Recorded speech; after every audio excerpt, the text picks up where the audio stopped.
Bismillahirrahmanirrahim. Assalamu alaikum friends. Welcome to Scholars Hive. I'm Farzana Malik. Friends, today I'm going to discuss with you rhythm, which is a very important poetic device. Basically, in English verse and prose, the chief element of rhythm is the variation in levels of stress according to the syllables in any language. Friends, अगर हम उर्दू में rhythm की definition बयान करें तो ये एक pattern है किसी भी ज़ुबान का जो एक लाइन में स्ट्रेस्ड और अनस्ट्रेस्ड सिलेबल्स को बयान करता है. Pattern of language in A line marked by stressed or unstressed syllables in the words is called rhythm. John Livingston Lowes, in an interesting lecture on Shelley's poetic methods based on a series of Shelley's revisions of a single poem, pointed out that the poet in his first sketch for his poem marked out the time with dashes and only filled in with an occasional word. More words took their place among the dashes as the rhythm became established in his mind and he felt his way towards an articulate expression. For example, O world, O life, O time, on whose last steps I climb, trembling at that where I had stood before, when will return the glory of your prime? No more, oh, nevermore. Notice the heavy drag of the first two lines, the balance and poise of the third, which in the next line is gathered together in one despairing question. When will return the glory of your prime? To sink away at last into utter dejection. The strong rhythm feeling of Shelley's mood came to him before words were found to give it expression. It is to rhythmic feeling then that we must ourselves first respond. The poem will yield its meaning gradually as we surrender ourselves to its emotion. The physiological fact that we are ourselves creatures of rhythm is the reason we are able to share in the rhythmic expression and thence in thought and feeling of the poets of all ages. Our breathing, our walking, the tempo with which we type a letter is rhythmic, slow or rapid, regular or disjointed, according to the mood which we are thus unconsciously expressing in every gesture. Rhythm then underlies all life. It is not confined to art alone, and it may be defined as that in us which responds to recurrent time intervals.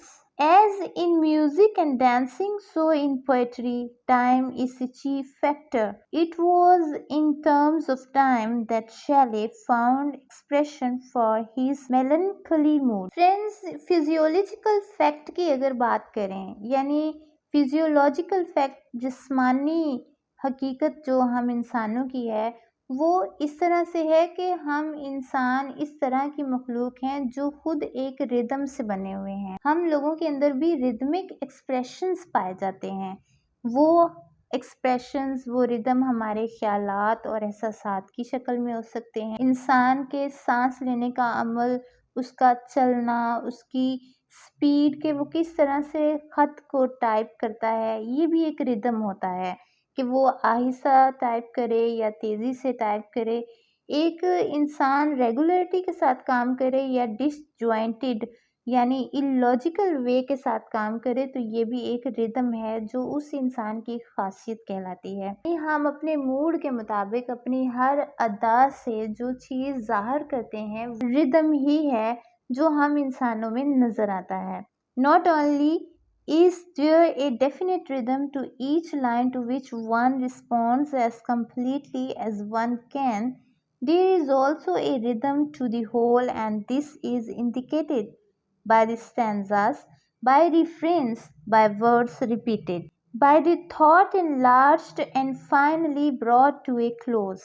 The second stanza, and there are but two of this poem reflects back upon the first stanza when we reread the whole and subtly influences our way of modulating our voices, and for this reason one must read the poem again, that the whole may play upon each part backwards and forwards.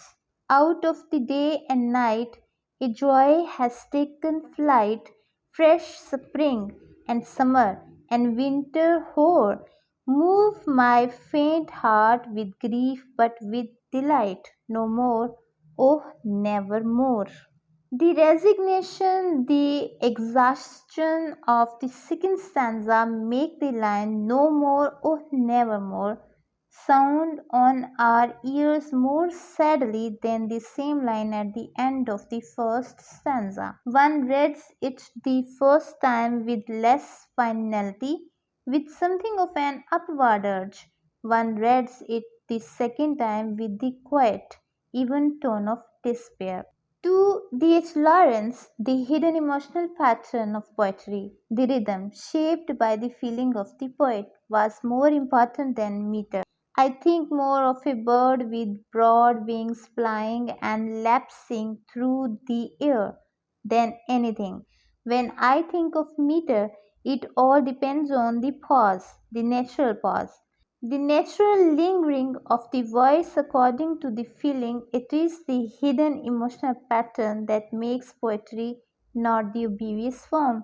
And this hidden emotional pattern is the pattern of rhythm. Friends D.H.. Lawrence के मुताबिक छुपे हुए जज्बात का वो pattern जो poetry के ज़रिए शायर हम लोगों को बताता है या अपने लफ्ज़ों की मदद से अपने रीडर्स तक पहुंचाता है, तो वो रिदम कहलाता है। फ्रेंड्स रिदम वो सुर हैं जो लफ्ज़ों में हमें सुनाई देते हैं, यानी हम आवाज़ अल्फाज इस तरह से किसी भी ज़ुबान में ऑर्गेनाइज किए जाते हैं कि सुनने वालों को वो लफ्ज़ दिलकश लगने लगते हैं। शायर हजरात जो भी बात कहते हैं वो अपने जज्बात के मुताबिक कहते हैं, लेकिन पढ़ने वालों को भी वही जज्बात और एहसासात महसूस होते हैं जिस मूड में वो पढ़ते हैं। फ्रेंड्स इन लाइंस में हमें राइम स्कीम भी नज़र आती है रिदम के साथ साथ।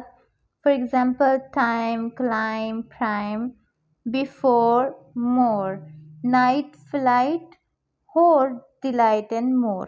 These all are presenting rhythm.